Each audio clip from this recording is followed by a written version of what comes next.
Im Keller des Museums liegt ein Hauch von kaltem Beton in der Luft. Lars Toft steht im Türrahmen der Konservierungsabteilung und spürt, wie sich die Luft in seinen Lungen zusammenzieht. Das leise Summen der Neonröhre, die unregelmäßig flackern und den Raum in stroboskopartiges Licht tauchen. Der Boden ist mit Aktenordnern und lose verstreuten Dokumenten bedeckt. Vor ihm liegt der Raum, der eigentlich ein Ort für die Arbeit von Wissenschaftlern ist. Jetzt sieht es hier aus wie auf einem Schlachtfeld. Die Schubladen hängen schief aus den Metallgestellen und ihre Inhalte sind auf den Linoleumboden gekippt. Eine Tastatur liegt zersplittert neben einem umgestürzten Stuhl. Irgendwo tropft Wasser.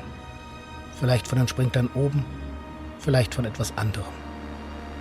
Lars geht langsam vorwärts und seine Schritte hallen in der Stille unnatürlich laut. Er berührt ganz vorsichtig die Kante eines offenen Stahlschranks mit der Fingerspitze. Das Metall fühlt sich kalt an. Innen ist er leer. Nur ein paar Fetzen von Verpackungsmaterial zeugen davon, dass hier einmal etwas Wertvolles lag.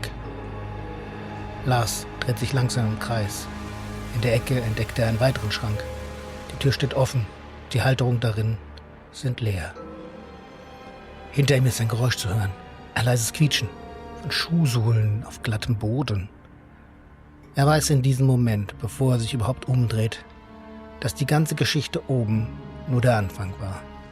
Die wahren Akteure dieser Inszenierung waren nicht die Söldner, die das Museum gestürmt haben. Es waren vielmehr diejenigen, die im Schatten gewartet haben.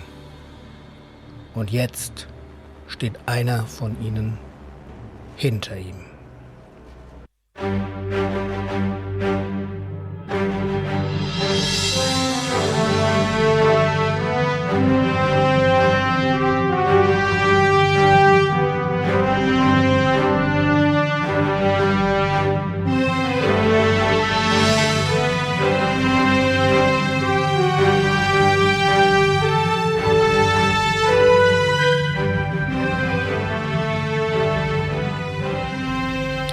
Ja, damit herzlich willkommen zurück bei Ausgewürfelt. Mein Name ist Satori und ich spiele Pen-and-Paper-Rollenspiel, allerdings ganz alleine. Das heißt, hier bin ich und ein paar Würfel.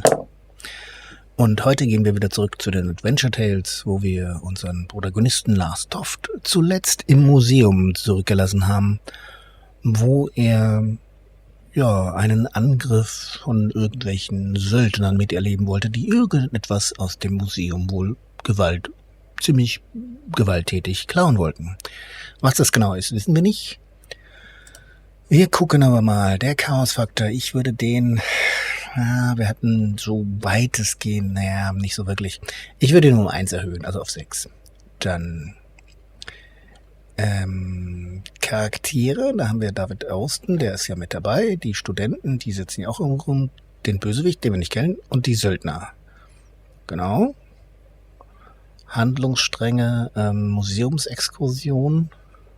Ja, würde ich erstmal so lassen. Wobei die Museumsexkursion ist vielleicht doch abgeschlossen, weil die ist ja jetzt rum. Das heißt, jetzt geht es eher um den Museumsdiebstahl und wir werden die Museumsexkursion eher nicht mehr brauchen. Weg damit. Okay, damit haben wir Museumsdiebstahl und die Suche nach dem Midgard-Schwert. Wobei letzteres, davon weiß Lars noch nichts, aber wir wissen es. Den Fortschritt auf dem Midgard-Schwert würde ich noch nicht machen. Das bleibt noch bei 0, weil wir hier eine initiale Sache sind. Und damit würde ich sagen, können wir über die neue Szene nachdenken. Ja, ich würde sagen, Lars Toft sitzt nun, die Polizei ist eingetroffen und Lars wird entsprechend wie die anderen verhört. Hier auf den Zettel gucken, genau. Er wird verhört und der Polizist, also Lars macht keinen Hehl daraus, dass er Archäologe ist und sich wahrscheinlich mit den Objekten, die dort im Museum sind, gerade in dieser Abteilung, sehr gut ausfällt. Vielleicht ist das geklaute Objekt sogar von ihm ursprünglich mal gefunden worden. Das ist hier eine Frage, die es zu klären gibt. Und deswegen würde ich mal sagen, gucken wir mal, ob diese Szene so stattfindet. Also der Polizist verhört Lars. Natürlich erzählt, dass er hier mit seinen Studenten da war und entsprechend interessiert ist, was denn eigentlich gestohlen worden ist. Jetzt würfeln W10 gegen den Chaosfaktor, der jetzt 6 ist. Das ist eine 8. Das heißt, diese Szene findet genau so statt. Okay. Okay. Also der Polizist erzählt, verhört Lars und natürlich die verängstigten Studenten, die ein bisschen betröppelt reinschauen, was denn eigentlich hier passiert ist. Ja, was können wir denn machen? Also der Polizist, Lars versucht so ein bisschen aus dem Polizisten was rauszukriegen, weil er das ganz gut kennt und er weiß ja, dass diese Vitrine entsprechend das, neben dem da eine stand, entsprechend wahrscheinlich Inhalt ist und er weiß so ungefähr, was da drin ist. Das heißt, kann er irgendwie den überzeugen, dass der Polizist vielleicht sich an ihn wendet, so überreden.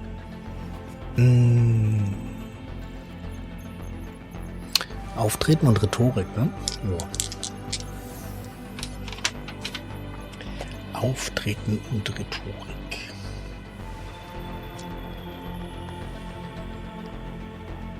Ja, Auftreten und Rhetorik, da haben wir 2 plus 2 sind 4, das wären 4 Würfel. Die Schwierigkeit Basis, das wären 2 oder wollen wir 3 gleich sogar? Das ist ein Polizist, den zu überreden. Ich würde es mal mit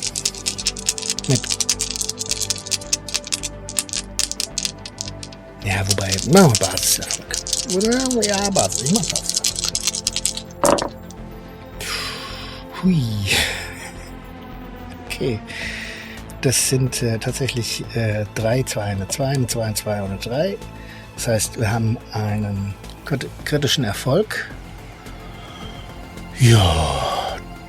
Ich brauche auch, glaube ich, da es hier um Archäologie geht,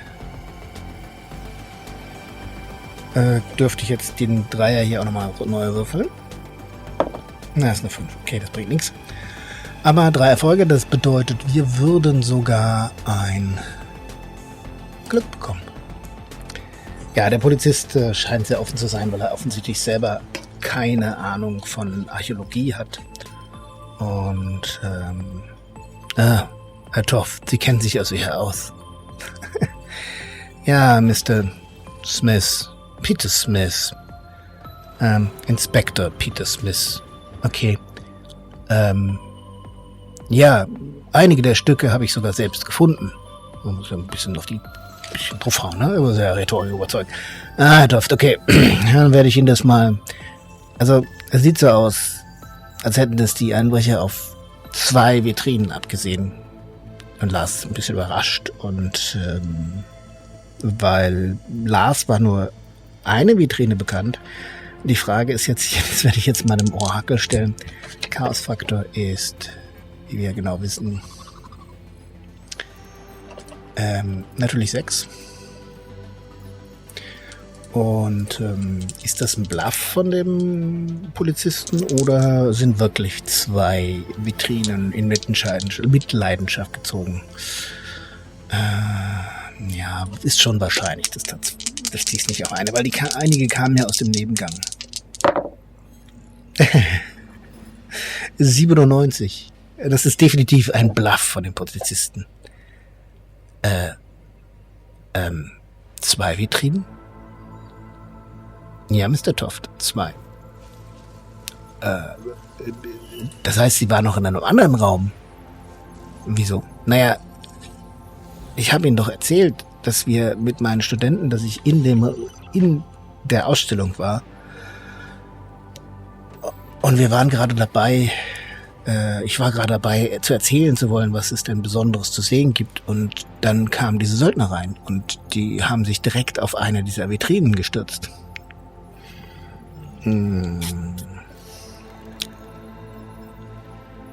Ich höre Verbrechen und Instinkt, aber da brauche ich jetzt wirklich eigentlich einen kritischen Erfolg, weil so ein Polizist ist geübt. Ist wirklich geübt, um sowas zu verstecken. Also das sind 3 Würfel, das wird schwierig. Instinkt Verbrechen 2, Instinkt 1 oder... Ja doch. Eigentlich Fokus und Spürsinn. Ist es Spürsinn oder Instinkt? Das ist Instinkt, meiner Meinung nach.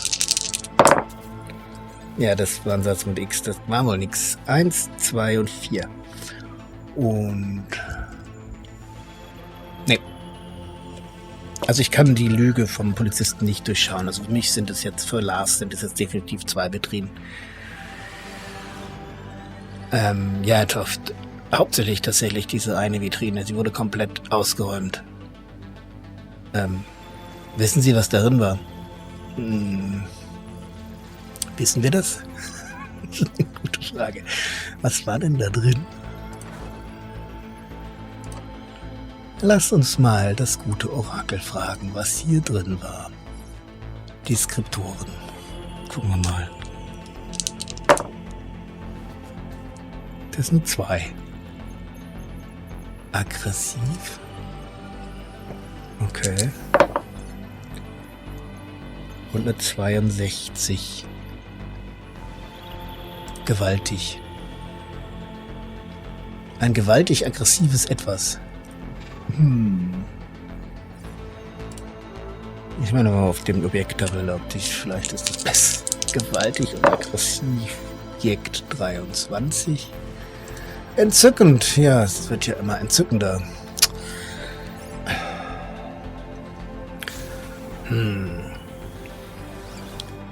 Ja, es war eine Darstellung einer gewaltigen Kampfszene aus der Wikingerzeit.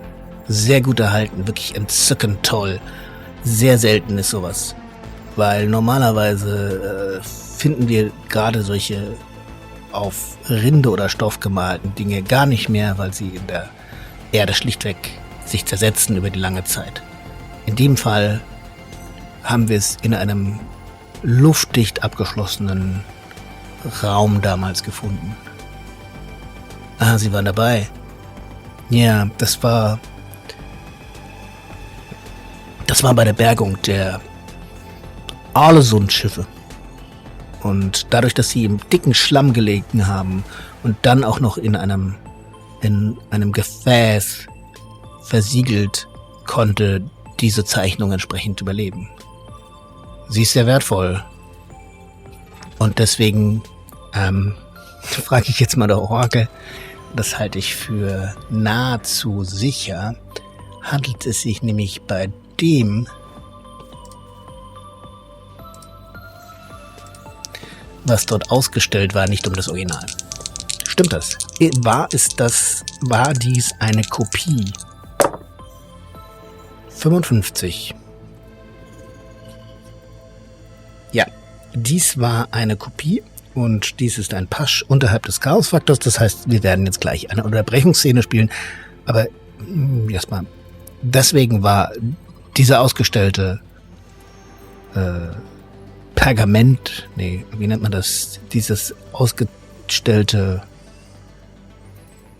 Kunstwerk auch nicht das Original. Das Original liegt unten in der Konservierungsabteilung des Museums hinter gesicherten Stahltüren.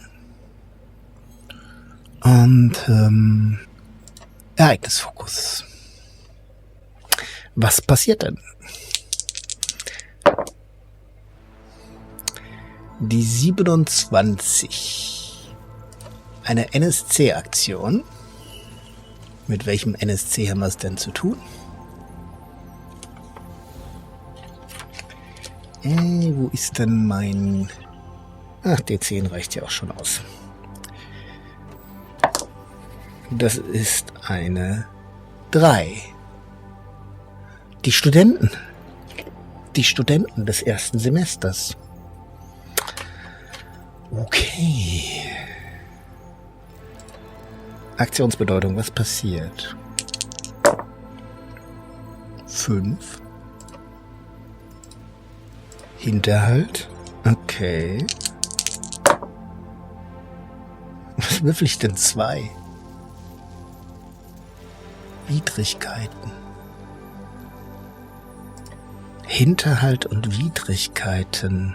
Zufällige Ortsbeschreibung. Ich möchte gerne mal kurz wissen, wo im Museum sich die Studenten überhaupt befinden. 74. Unerwartet. Das wird ja mal bizarrer.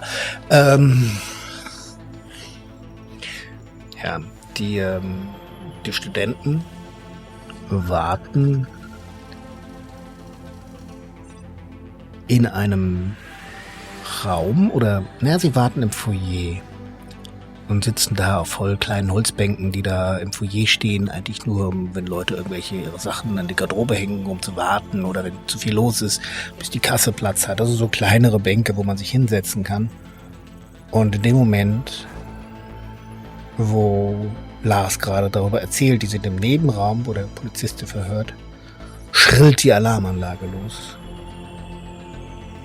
Und die Sicherheitssysteme rasseln runter, also die sperren diesen Raum auf und die Sprinkleranlage geht an. Das heißt, die Studenten werden durchnässt von dieser Sprinkleranlage und die Türen und Zugänge zum Museum sind durch Falltore abgeriegelt. Ist das ein Ablenkungsmanöver oder ist da einfach jetzt nur quasi einfach nur die Alarm jetzt losgegangen, weil irgendjemand im Keller die Alarmanlage wieder eingeschaltet hat? Also ist das ein Ablenkungsmanöver? 50-50. Bin mir nicht sicher. 30. Ja, das ist ein Ablenkungsmanöver. Und das ist auch sehr wirkungsvoll, denn der Polizist unterbricht seine Verhör, läuft raus, schaut sich um, schreit irgendwas zueinander. Ja, stellen Sie die Sprinkler ab! Laufen Sie, stellen die Sprinkler ab! Und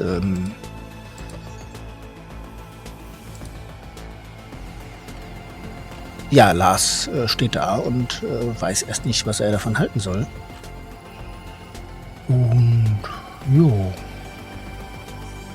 läuft ebenfalls nach draußen und sieht seine Studenten, die da im Regen stehen, im wahrsten Sinne des Wortes, und die Sprinkler, die tatsächlich nur in diesem Raum angegangen sind, der jetzt da durch Gitterfalltore entsprechend abgeriegelt ist. Und kleiner Instinkt. Aber jetzt mache ich mal Fokus und Spürsinn, weil das ist jetzt interessant, weil ich glaube nämlich, dass hier jemand versucht, uns vom Wesentlichen abzulenken.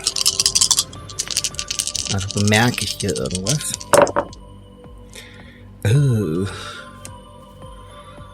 Das ist ein Basis. 2 Fünfen, eine 1 und eine 4. Das ist jetzt aber kein Roll. Also ich könnte...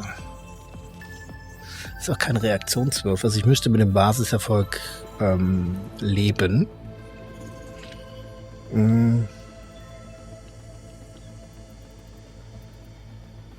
Es sollte aber ausreichen. Lars entdeckt, dass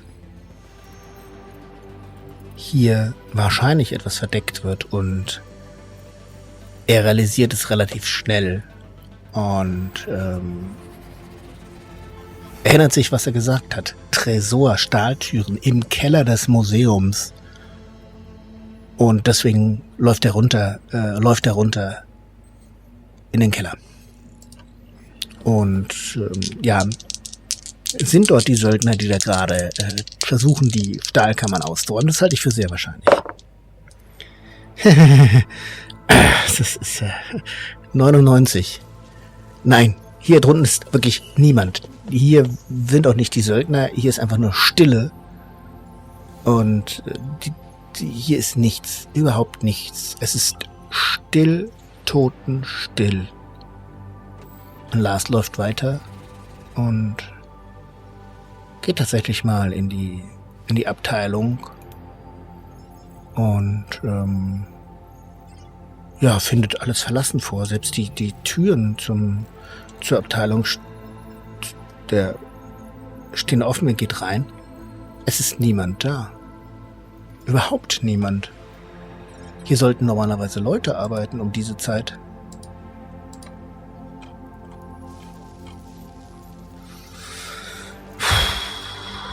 Nochmal.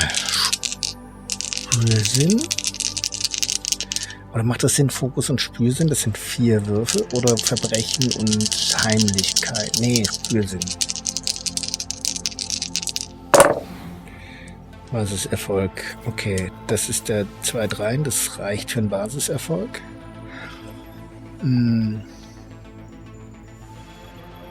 Ja, zufällige Ortsbeschreibung für diesen Ort hier. Eine 49. Geheimnisvoll. Ja gut, es ist hier unten wenig beleuchtet und die 41 unordentlich. Genau. Also es ist hier unten schlecht beleuchtet und in diesem Raum, in dem normalerweise viele Leute arbeiten und Museumsstücke kuratieren und Forschung betreiben, herrscht Unordnung. Massive Unordnung. Teilweise sind Computer vom Tisch gestoßen und ähnliches. Also hier wurde definitiv der Raum durchsucht. Und das in ziemlicher Eile. Ja, die Frage ist, die Stahlschränke, hinter denen die wertvollen Asservaten gelagert sind oder Ausstellungsstücke, sind die geöffnet worden? Das halte ich für sehr wahrscheinlich. 30. Ja, 85% Wahrscheinlichkeit. Ja, die Schränke stehen offen. Und auch dort Unordnung. Es sind Dinge herausgerissen worden. Und ja. Vermutlich ist auch das Original unseres Kunstwerkes geklaut worden. Und als Lars da so steht, kommt plötzlich jemand von hinten. Lars erschrickt und dreht sich um. Na, Herr Toft, sehen Sie, was ich meinte? Mit 2 Vitrinen? Der Polizist kommt auf ihn zu. Ja. Und ich dachte, die Ablenkung oben dient dazu. Meinen Sie das? Vielleicht. Vielleicht ist das auch die falsche Ablenkung. Wie meinen Sie das? Nun, vielleicht sind hier Personen, die nicht vorgeben, das zu sein, was sie zu sein sollten. Und ja, der Polizist, NATO-sicher, ist nicht der vorgibt zu sein. Stimmt das? 27. Ja, der Polizist ist kein Polizist. Also nicht der, den wir kennen. Und deswegen, der Polizist zieht seine Waffe und zielt auf Lars. Vielleicht wollte ja jemand Sie nach unten bringen, Herr Toft. Ich glaube, mit Ihnen haben wir genau den Richtigen gefunden. Und jetzt würde ich Ihnen empfehlen, einfach mal die Klappe halten und mir zu folgen. Ganz langsam. Da hinten lang. Durch diese Tür. Ganz vorsichtig. Sonst trifft Sie eine Kugel aus dieser Waffe.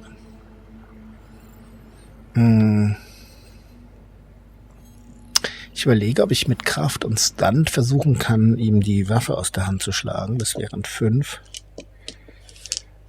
Aber dafür brauchen wir schon einen kritischen bzw. extremen Erfolg. Probieren wir es. 2 Dreien, eine 5, eine 6 und eine 4. Da dies Gefahr ist. Ja, ich würde das als abgehärtet gelten lassen und hier den Reroll nehmen. Dafür bräuchten wir trotzdem 2 Dreien. Da ist eine 3, das heißt eine 3 und dann habe ich noch eine 5 und eine 6 gewürfelt. Ist das Risiko wert? Also wenn ich könnte jetzt all in gehen und die beiden auch würfeln, dann hätte ich aber gar keinen Erfolg. Hier habe ich jetzt wenigstens einen kritischen Erfolg, auch wenn ich einen extremen Erfolg brauche. Das heißt, ich kann ihn wahrscheinlich nicht entwaffnen, aber ich kann ihm zeigen, dass ich mich nicht so einfach einschüchtern lasse. Und ja, also Lars versucht dem Polizisten die Waffe zu entringen, läuft und schlägt sie ihm aus der Hand, doch der reagiert ziemlich schnell, lässt die Waffe nicht fallen und statt halt entsprechend zu schießen, haut er Lars die Waffe so auf den Kopf. Ja, und Lars bricht entsprechend zusammen. Lars wird bewusstlos und wie es hier weitergeht, das würde ich sagen, erfahren wir in der nächsten Folge von Adventure Tales. Wenn euch diese Folge gefallen hat und ihr das nicht sowieso schon getan habt, dann abonniert doch den Podcast, dann verpasst ihr keine Folge mehr. Das geht überall, wo es Podcasts gibt oder direkt auf meiner Webseite. Link dazu steht in der Beschreibung der Folge. Wer mir Feedback geben will, kann das gerne machen, am besten per E-Mail an satori@yakamura.de oder auf Social Media, Link dazu in der Beschreibung der Folge. Ja, und dann bleibt mir nur noch zu sagen, bis zum nächsten Mal. Bis dann.